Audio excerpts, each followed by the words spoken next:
Okay. Today we will start with the chapter number 7. The name of the chapter is the shear stresses in the beams. So whatever the previous chapter we have covered, that chapter is related to the bending stresses in the beams. So what happens when the beam is subjected to the number of forces?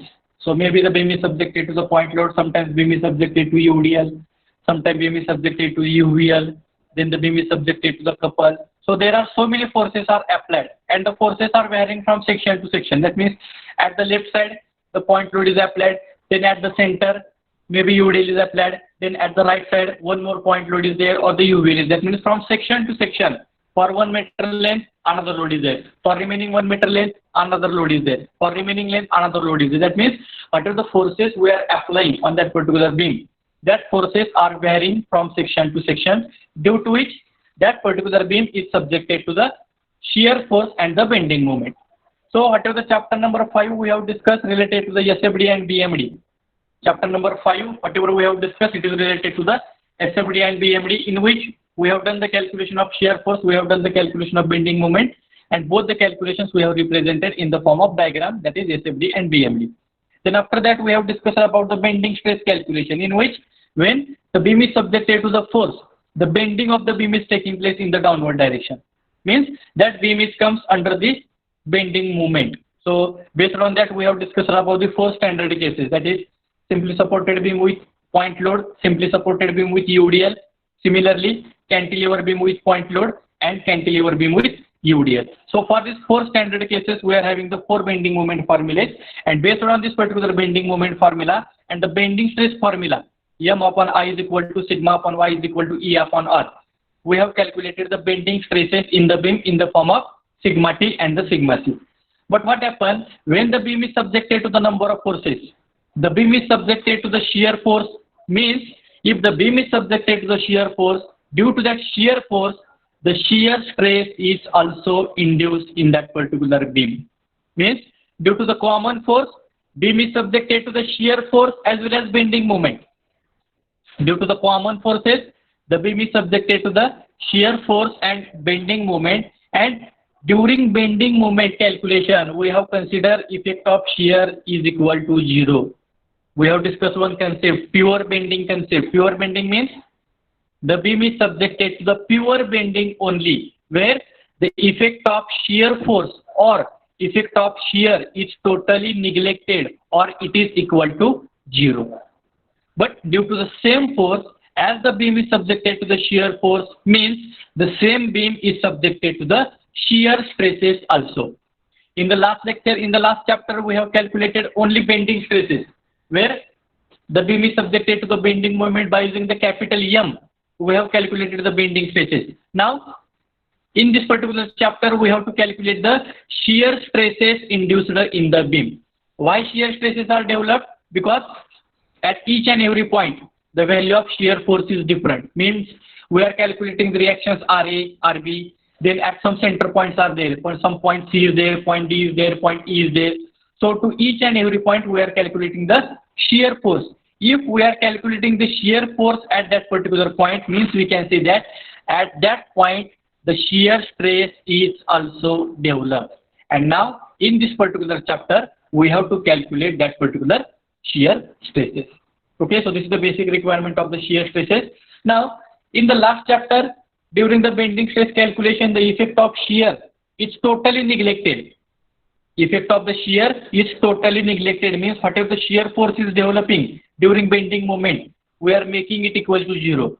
Whatever the shear stress is developing during bending moment, that also we have make equal to 0, because beam is subjected to the pure bending. But in case of a shear stress calculation, we are considering the effect of bending moment also, because whatever the formula we are deriving, M upon I is equal to sigma upon Y is equal to E upon R.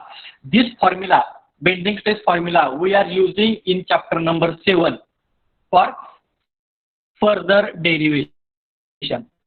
We have derived the bending stress formula for the bending stress calculation. Now in this particular chapter, we have to derive the shear stress formula, which is totally different than bending stress formula. So in this particular chapter, again, we are having one small derivation of shear stress formula, but during this particular derivation, we have to use the bending stress formula whatever we have derived in the previous chapter. Okay, so this is the basic requirement of the shear stress. Now, this is the total content of this particular chapter, unit content, in which we are going to discuss about the concept of the shear stresses in the beams. So we are discussing the shear stresses in the beams, then shear stress distribution diagram. In the bending stress, we have drawn the bending stress distribution diagram where the bending stress is maximum at the top fiber and the bending stress is maximum at the bottom fiber. But at the center point, at the neutral axis, your bending stress is equal to 0. Similarly, in this particular chapter, we have to calculate the shear stresses and their diagram also we have to draw, and that diagram is called as a shear stress distribution diagram. Then we have to derive the expression, that means we have to derive the derivation for the shear stresses in the beams. Then we have to calculate the maximum and the average shear stresses. It is related to the calculation part. And for which parameters, for which sections we have to determine, that is determination of shear stress for common user sections like rectangular, I section and the T section. In the last chapter also, we have solved so many problems based on the rectangular section, then I section and the T section. Similarly, in this chapter also, we have to solve the numericals based on the shear stress calculation for rectangular section, I section and the T section. So this is the overall content of this particular chapter. That is only simple things. We have to go for the introduction of the shear stresses, then we have to derive the formula, and by using that particular formula, we have to solve the numericals. Okay, so this is the overall syllabus of this particular chapter. Now we will start with the introduction. So why we have to go for the shear stresses and where the shear stress is maximum and where shear stress is 0. In bending stresses, it has been observed that the bending stress is always maximum at the top side and the bottom side. But at the center point, at the neutral axis, bending stress is equal to 0. But what about shear stresses? Where it is maximum, where shear stress is maximum and where shear stress is 0. That we have to understood from this particular introduction part. Now, let us see. Here I will draw the two figures. One figure for the simply supported beam. Again, here in this particular chapter also, you are having the four standard cases. That is simply supported beam with UDL and point load, and second is cantilever beam with UDL and point load. So these are the two types of the beams. Okay, so here suppose this particular simply supported beam is subjected to the W amount of point load. Here the UDL cantilever beam is subjected to the UDL of W kilonewton per meter. Okay, so these are the two figures I have considered. So what happened in the first figure, if this W amount of load is applied, the bending of this particular simply supported beam is taking place in the downward direction. Okay, so at the center point, this is the maximum bending moment. We can call it as a capital M. So this is point A, center point is called as a point C, and another point is called as a point B. So if this W amount of load is applied on this particular simply supported beam, the bending of the beam is taking place in the downward direction. Why? Because this W amount of load is also applied in the downward direction. So whatever the bending moment is developed, that is capital M, by using this particular bending moment and by using the bending stress formula, we have calculated sigma T and sigma T, which is called as a bending stresses. In the last lecture or in the last chapter, we have calculated sigma T and sigma C. Both are the bending stresses. Similarly, in the second figure, the UDL is applied on the entire span. At that time, the cantilever beam is fixed at one end, another end is free. So their bending will be taking place in the downward direction like this. So at the free end, the maximum bending is taking place as a capital M. So by using this particular bending moment and by using the bending stress formula, again I have calculated sigma T and sigma C, which are called as bending. But due to this particular W amount of load in the first figure and due to the UDL on the second figure, this particular beam number 1 or beam number 2, that is simply supported and the cantilever beam, both the beams are subjected to the same amount of shear force at point A, at point C and at point B. Similarly, in the second figure, due to this particular UDL, this cantilever beam is also subjected to the some amount of shear force at the fixed support, that is at point A, and the shear force at free end, that is at point B. That means in addition to the bending moment, the shear forces are also developed at the different points on the beam, and due to the shear force means here I am calculating the reaction RA, means this is the one type of shear force. At point C, I am calculating the shear force 2 times, without load and with load, because point load is applied, means I am calculating the shear force at point C. Similarly, at point D, I am calculating the reaction RB, means I am calculating the shear force. Similarly, in the second figure, here I am calculating the reaction RA, means I am calculating the shear force. Similarly, at the free end, there is no any shear force, means shear force is equal to 0. Means at some point, some amount of shear force is developed if these both beams, that is simply supported and the cantilever beams, are subjected to the shear forces at each and every point, means both the beams are subjected to the shear stress also.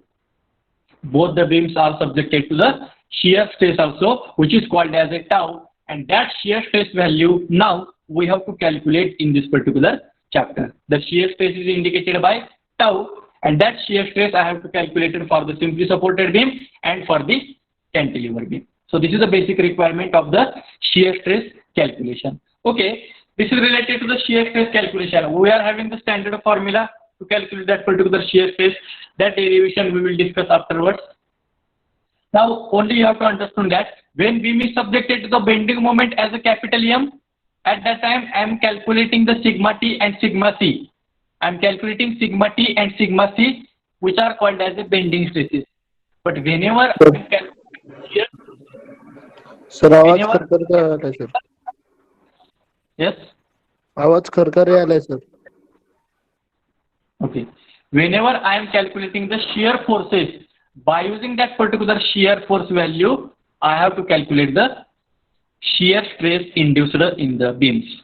But during that shear stress calculation, we have to use this formula also, which is called as a bending stress formula. This formula also we have to use for further derivation of the shear stress formula. Okay, so this is the basic requirement of the shear stress calculation, because in different types of the beams, in addition to the bending stresses, the shear stress calculation, it also plays very important role, because from that particular shear stress calculation, easily we can identify that where shear stress is 0 and where shear stress is maximum. If the shear stress is maximum at any point, means we can say that that point is very critical where the shear stress is maximum. So that point we have to identify, means I have to calculate the shear stresses in that particular beam. But whenever we are designing any type of beam, it may be simply supported or it may be cantilever. So designing of beam is based on the two conditions. First one is a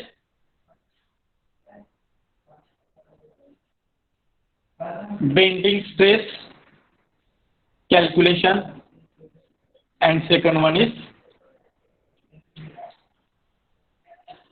shear stress calculation. So the design of the beam is taking place by using the two conditions. Out of that, first one is the bending stress calculation and the shear stress calculation. But in that, maximum focus will be given during the designing of the beam is bending stress calculation. As compared to the shear stress calculation, the maximum focus will be given on the bending stress calculation, because maximum times due to the bending of the beam, or due to the maximum bending of the beam, the failure of the beam is taking place. Therefore, during the designing of any type of beam, it may be cantilever, it may be simply supported, the maximum focus will be given on the bending stress calculation as compared to the shear stress calculation. If you take in the percentage, 70% weightage will be given for the bending stress calculation and remaining 30% weightage will be given for the shear stress calculation. But design of the beam will be taking place based on both bending and the shear. Therefore, last chapter we have discussed related to the bending stress calculation, and now in this particular chapter number 7, we are doing the shear stress calculation, means by some percentage your shear stress also plays very important role during the designing of the beam. Okay, therefore we have to go for the shear stress calculation. So for that purpose we are having the standard formula. So the shear force will be given to you. Shear force, sometimes it is indicated by the F or it is indicated by the capital S. If the shear force is given to you and the cross-sectional area is given to you, then you can easily calculate shear stress is equal to force upon area. But we don't have to use this particular formula. Tau is equal to F upon A. This is just for your understanding. If the shear force is given, cross-sectional area is given, then we can calculate the shear stress. And this shear stress value we have to calculate for the different locations of the beam. So again, we have to calculate the shear stress for the simply supported beam, cantilever beam, when it is subjected to the point loads and the UDL. And for which sections we have to calculate? We have to calculate that particular shear stresses for the I section and the T section. The I section may be symmetrical and unsymmetrical.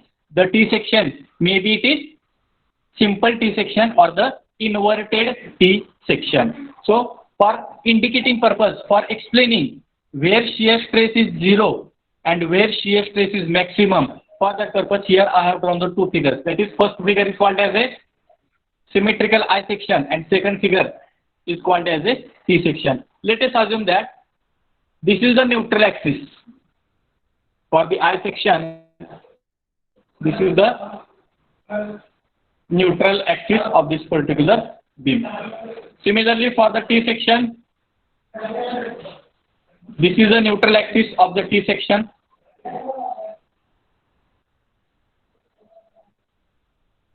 This is the neutral axis of the I section, and this is the neutral axis for the T section. So here, this is the top fiber, this is the bottom fiber. Similarly, for the T section, this is the top fiber of the beam. That means top fiber means top portion, and this is the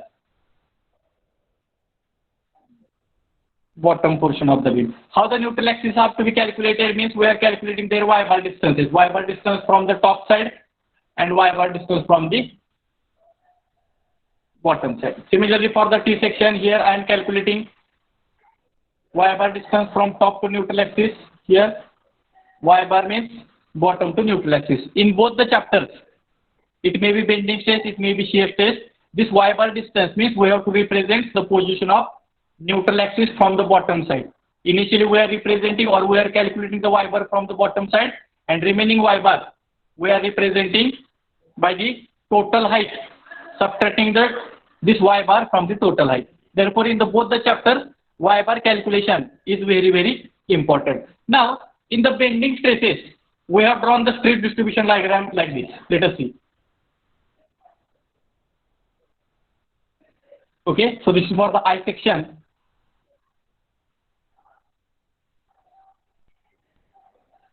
And this is for the T section. Okay. So these are the bending stress distribution diagram. In last chapter, we have drawn this particular diagram so many times for different types of the numericals. So what does particular diagram represent? The top portion, this is sigma T because it is present at the right side. Bottom side, it is sigma T. In the bottom figure, this is sigma T and this is sigma T. So these are the two diagrams which are called as a bending stress distribution diagram. And we have identified that the bending stress is maximum at the top side and at the bottom side. Similarly, for the T section, the bending stress is maximum at the top side and it is maximum at the bottom side. But at the center point, your bending stress is equal to 0. Means your sigma T is equal to sigma C is equal to 0 at the center point. Similarly, in case of a T section, your bending stress is 0 at the center point, means your sigma T is equal to sigma C is equal to 0. So these are the bending stress distribution diagram for the I section and the T section, where the bending stresses are maximum at the top fiber and the bottom fiber, but at the center point, means at the neutral axis, bending stress is equal to 0. But whenever I am calculating the shear stresses are always 0 at the top side and at the bottom side. See exactly opposite, जिथं bending stresses maximum असते त्या ठिकाणी shear stress काय असतो, 0 असतो, आणि जिथं bending stress हा 0 असतो त्या ठिकाणी शिअर स्ट्रेस हा काय असतो, मॅक्सिमम असतो. So whatever we have covered in the last lecture, in the last chapter related to the bending stresses, exactly opposite diagram you will get in the shear stress calculation. Why? Where shear stress is maximum? Where shear stress is maximum? Where shear area is maximum? You can see in the figure. Simply supported beam and the cantilever beam. At the top portion of the simply supported beam, shear area is minimum. Similarly, at the bottom side of the simply supported beam, shear area is minimum, but at the center point, maximum material is present.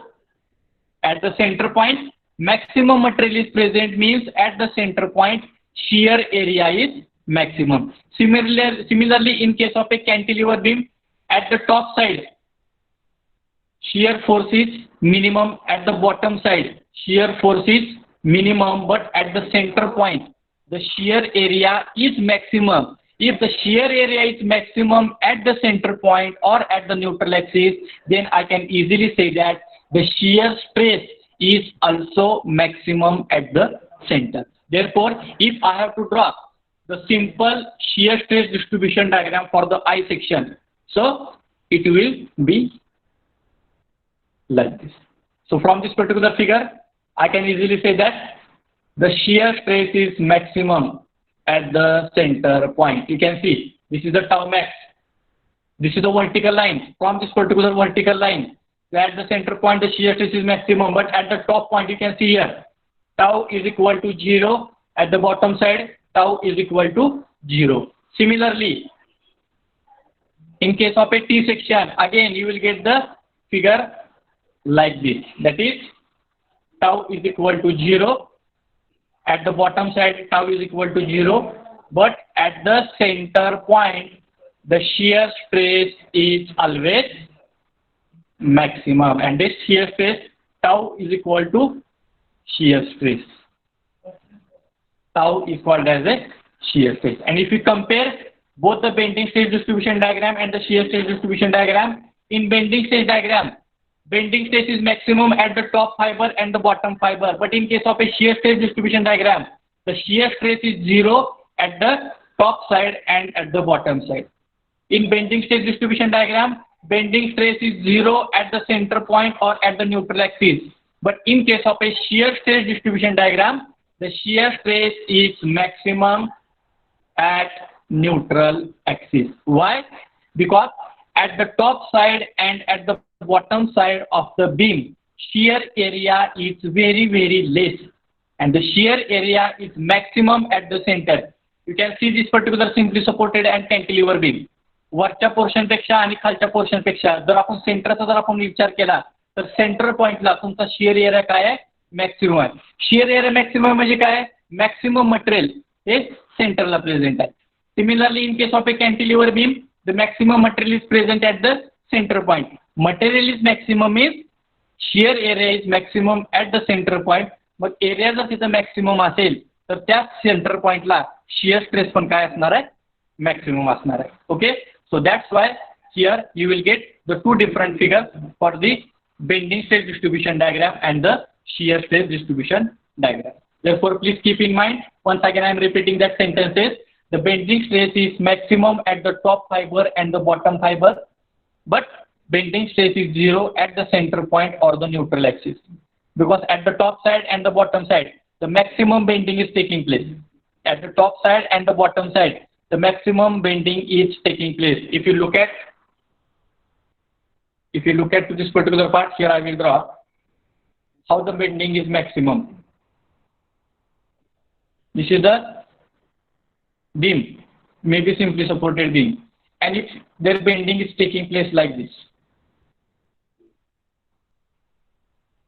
this is the center point. So the top portion, at the top portion maximum bending is taking place, and at the bottom side the maximum bending is taking place, but at the center point there is no any change. If bending of the beam is taking place at the center point, there is no any maximum bending is taking place at the center point. मग सेंटरला बेंडिंगच maximum नसेल, centre पॉइंटला जर बेंडिंगच maximum नसेल तर त्या ठिकाणी bending stress induce होणार नाही, म्हणजेच तो किती असणार आहे, सेंटरला 0 असणार आहे. पण बेंडिंग हे वरच्या पोर्शनला आणि खालच्या पोर्शनला जास्त होते, त्यामुळे बॉटम असतो 0 असतो. But exactly opposite in the shear, in case of a shear concept, the shear area is very less or it is minimum or it is negligible at the top side and the bottom side, because at the top portion and the bottom portion maximum material is not present. जर तिथं material कमी असेल किंवा shear area जर कमी असेल तर त्या ठिकाणी शियर स्ट्रेस पण काय असणार आहे, 0 असणार आहे. But if you think about the centre point, at the center point maximum material is taking place, means maximum shear area is there. If shear area is maximum, then at that point the shear stress is also maximum. Therefore, at the top side and the bottom side the shear stress is 0, but at the center point the shear stress is maximum.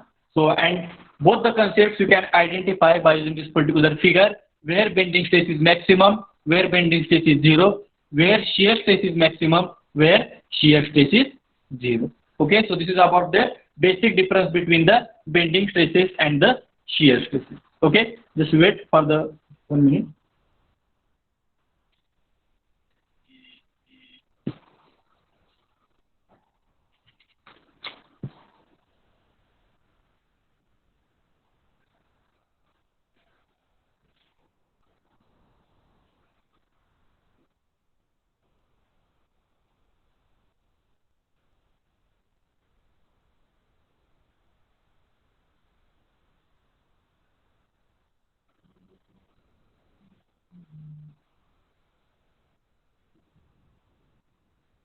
Okay, so these are the basic concepts related to the bending stress and the shear stress calculation. Now, have you understood what is the basic difference between the bending stress and the shear stresses? What it is necessary, it is required to calculate both the stresses. Bending stress also we have to calculate, shear stress also we have to calculate, because designing of the beam is mostly based on the bending stress and the shear stress calculation. Okay, but maximum weightage is given for the bending stress calculation as compared to the shear stress calculation, but then also we have to calculate the shear stress and how, where it is maximum and where it is 0. Here I have represented by using this particular two figures. Now, yes, have you understood this particular part? This is related to the bending stress and the shear stress calculation. Basic differences between them and where shear stress is 0 and where shear stress is maximum. Yes, have you understood? Yes, sir. Yes, sir. Yes, what about Once others? again, Everyone have you understood? Repeat.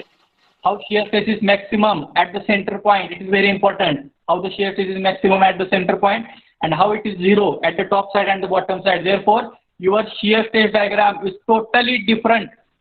Your shear stress diagram is totally different than bending stress distribution diagram. And here also in front of that two figures are there. For I section, I have drawn the both diagrams, bending stress as well as shear stress. Similarly, for the T section, I have drawn both the diagrams, that is bending stress and the shear stress. And from these both diagrams, you can easily identify that where that respective stresses are 0 and where that respective stresses are maximum. Okay, so I hope everyone has understood. And based on this only, we have to go for the shear stress calculation. Again, here in this particular chapter, again we have to solve the numericals for the rectangular section, I section, T section. Again, I have to calculate the y bar distances, y1 distances, y2 distances. I have to represent the y bar from the bottom side to neutral axis. Then top y bar I have to calculate. Again, I have to calculate the moment of inertia. But only one difference: instead of calculating the bending stresses, I have to calculate the shear stresses by using the shear stress formula. So this is the basic difference between the bending stresses and the shear stresses.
Okay, so this is related to the concept of the bending stress and the shear stress calculation. Also, we have to derive the derivation also. In the last lecture, we have derived the bending stress formula. You know about m upon I is equal to sigma upon y is equal to E upon R. In that, the first combination, so many times we have used m upon I is equal to sigma upon y. And that sigma represents your bending stress, in which we have calculated in the form of sigma T and the sigma C. Now, in this particular chapter, that is shear stress calculation, I have to calculate the shear stress. I have to calculate the shear stress means I have to calculate the tau. The shear stress is always indicated by the tau, and that tau I have to calculate for the different locations. Now, if you think about this particular I section, which is represented, I have to calculate the shear stress, that is tau 1 at the top side. Tau 1 at the top side. You will get is equal to 0, but then also we have to calculate the shear stress at the top side. That is tau 1 I have to calculate. Then tau 2, shear stress at the junction of top flange and the wave. This is the top flange. This is the bottom flange, and the center vertical rectangle is called as a wave. The shear stress also I have to calculate where top flange and wave are connected to each other. जिथं top flange आणि web आपण एकमेकाला connect केलेले आहेत त्या पॉइंटला आपण काय म्हणतो, junction point. And in this particular chapter I have to calculate the shear stress as tau 2 at the junction point. Then I have to calculate the shear stress which is maximum at the center point. That means I have to calculate the tau max at the center point or the neutral axis. Similarly, I have to calculate the shear stress, that is tau 3 at the bottom side, एकदम खालच्या बाजूला, and I have to calculate the shear stress as a tau 4 at the junction of bottom flange and the wave. Junction म्हणजे काय, जिथं flange आणि web एकमेकाला connect केलेले आहेत त्याला आपण काय म्हणतो, जंक्शन पॉइंट म्हणतो. मग at the top side, top flange and wave are connected at this particular location. Similarly, at the bottom side, bottom flange and wave are connected to at this particular location, and at that point also I have to calculate the shear stress. That means if you think about this particular I section, 5 times I have to calculate the shear stress. One is at the top side, that is tau 1. Another is at the junction of top flange and the wave. Another is at the center point, that is at the neutral axis. Then fourth one is at the bottom side of the I section, and the fifth one is junction of bottom flange and the wave. That means this point. That means in case of a I section, it may be symmetrical, it may be unsymmetrical. I section may be symmetrical, it may be unsymmetrical. I have to calculate the shear stress 5 times at the different location. Bending stress we have calculated at 3 regions only, either at the top side, either at the bottom side, and at the center. Centerला तर 0 असतो. Means we are calculating at the top side and the bottom side in the form of sigma T and sigma C. But here in case of a shear stress calculation for I section, it may be symmetrical, it may be unsymmetrical. That shear stress we have to calculate 5 times as per the requirement of the I section and the T section. Similarly, in case of a T section, again I have to calculate the tau 1 at the top side. At the top side means I have to calculate the shear stress at the top flange. Tau 1 means shear stress calculation at the top flange. If you think about the I section, tau 1 म्हणजे काय आहे, shear stress induced in the top flange, आणि खालच्या बाजूला मी tau 3 लिहिलेला आहे. Tau 3 म्हणजे काय आहे, shear stress induced in the bottom flange. But in case of a T section, only one flange is there at the top side. So tau 1 means shear stress calculation at the top flange. Tau 2 means shear stress at the junction of top flange and wave. Okay, and tau max means center point. Tau max means maximum at the center point, and that also we have to calculate at the center point. And at the bottom side, there is no any flange is present, so here your shear stress is equal to 0 असणार. बरोबर आहे? At the bottom side, exactly at the bottom side, your shear stress is equal to 0. Okay, so like that, as per the requirement of that particular section, in case of a I section, 5 shear stress values we have to calculate. 5 shear stress values we have to calculate in the form of tau 1, tau 2, tau 3, tau 4 and tau max at the center. In case of a T section, how much? 3 shear stress values we have to calculate. One is tau 1 at the top flange, tau 2 at the junction of flange and the web, and tau max at the center. So this is the basic requirements which we have to do, or which we have to calculate in this particular chapter. And to calculate that particular shear stress value, we are having one formula. That formula is called as a shear stress formula. So before using that particular formula, first of all, we have to derive the expression of that particular shear stress. Once we will do the derivation by using that particular formula, we will solve the numericals. Otherwise, only formula is different, procedure is different. Otherwise, whatever the procedure we have followed in the last chapter related to the y1, y2, y3 calculation, then y bar calculation, then moment of inertia calculation, same calculations also we have to do in this particular shear stress chapter. Only final formula is different. In that chapter, we have used the bending stress formula.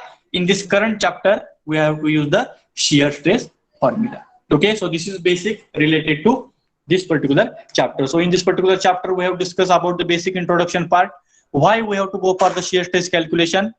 We are calculating the shear forces at the different locations, at point A, at point B, at point C. Means shear forces are induced. Means at that point, the shear stresses are also induced. And that shear stress also we have to calculate, because the design of the beam is also based on the shear stress calculation. That's why we are calculating the shear stress. And the shear stress or the shear area is always maximum at the center point.